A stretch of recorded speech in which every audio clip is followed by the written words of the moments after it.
Everyone, मेरा नाम colonel Rajiv है एंड मैं इंडियन आर्मी से एक रिटायर्ड वेटरन हूँ। 21 साल इंडियन आर्मी में अपनी जॉब कंप्लीट करने के बाद में, अपनी ड्यूटी कंप्लीट करने के बाद में I am playing my second innings.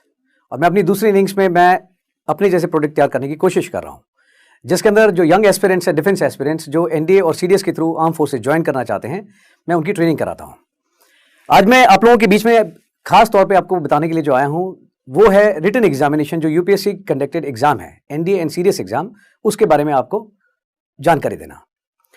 Now इससे पहले मैं आपको स्ट्रैटेजी बताऊं, बाकी चीजें बताऊं, मैं जरूरी समझता हूं कि कुछ एक मिथ्स हैं जो आप सभी के दिमाग में होते हैं स्टूडेंट्स के, वो आपको क्लियर करना बहुत जरूरी है। नंबर 1 कि एग्जाम बहुत डिफिकल्ट है। एग्जाम कोई भी डिफिकल्ट नहीं होता, आप पूरे बचपन से पढ़ते हुए आ रहे हैं, class 1st, 2nd, 3rd, 5th, 10th, 12th board. Exam कोई भी हो वो उतना ही डिफिकल्ट है जितना आपके दिमाग में है। तो प्लीज इस बात को क्लियर कीजिए कि एग्जाम इज नॉट डिफिकल्ट। तैयारी कम या ज्यादा हो सकती है।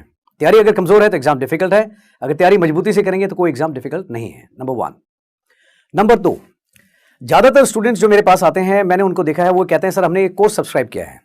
आप कोई भी कोर्स ले लीजिए, किसी भी यूनिवर्सिटी में चले जाइए, आप कोई भी एकेडमी ज्वाइन कर लीजिए, कोई आप में चेंज नहीं लेकर के आ सकता। सिर्फ एक फैक्टर है जो आप में चेंज ला सकता है, वो है आप खुद। अगर आप खुद अपनी तैयारी ईमानदारी से करेंगे तो change is going to happen, it is bound to happen, वो पक्का होगा। कई लोग कहते हैं कि सर वो कोर्स फ्री में मिल रहा था इसलिए मैंने लिया।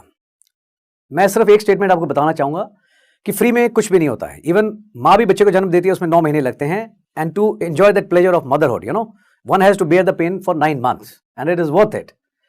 तो जो भी चीज आपको बताता है, क्लेम करता है कि फ्री में है, बिलीव मी, फ्री में सिर्फ you are being sold in the market as a product. That is the truth and that is the brutal truth. दूसरी चीज, लोग बोलते हैं कि सर ब्रांड बहुत बड़ा है, उसमें बहुत सारे लोगों ने कोर्सेज लिया है, इट इज इकोनॉमिकल। एक सिंपल सी बात है, अगर आज से 25 साल पहले पुरानी बात करूं मैं, जब मैंने तैयारी करी थी, हमारे समय में कोई एकेडमी नहीं थी, कोई गूगल बाबा नहीं था, किसी तरह के कोई ऑनलाइन रिसोर्सेज नहीं थे, सिर्फ रेफरेंस की बेसिक किताबें थी। वो किताब पढ़ करके मैं और मेरे जैसे हजारों ऑफिसर्स हैं जो इंडियन आर्मी में आके ऑफिसर्स बने हैं। अगर हम बेसिक नीड्स के साथ में कर सकते हैं, तो अगर आप अपना शिद्दत से और अच्छे से तैयारी करेंगे तो आप भी कर सकते हैं, यकीनन। सिलेबस लेने के बाद में और एक टेस्ट देकर रियलिटी चेक करने के बाद में आपको अपनी पढ़ाई के लिए एक माहौल बनाना चाहिए। ज्यादातर स्टूडेंट्स हैं जो 2 नंबर से या 3 नंबर से रहते हैं और कंप्लेन करते हैं बाद में कि सर सिर्फ 3 नंबर से मैं रह गया, एंड मैंने उनको रोते हुए देखा है, बट मैंने उनको कभी सिंपैथी नहीं दी। मैंने हमेशा डांट ही लगाई है और ये बताया है कि अगर 3 नंबर से, 5 नंबर से, 10 नंबर से फेल हुए हैं, उसके 2 मेजर रीजंस हैं। नंबर 1, जो बार बार एनवायरमेंट में बताया जाता है थ्रू डिफरेंट सोर्सेस कि कट ऑफ इस साल इतना गया है, दैट इज नंबर 1 रीजन। और दूसरी चीज, आपका तैयारी करने का तरीका। 100% जिम्मेदारी आप ही को लेनी पड़ेगी अगर आप 10 या 15 नंबर से अगर रह गए एग्जाम में।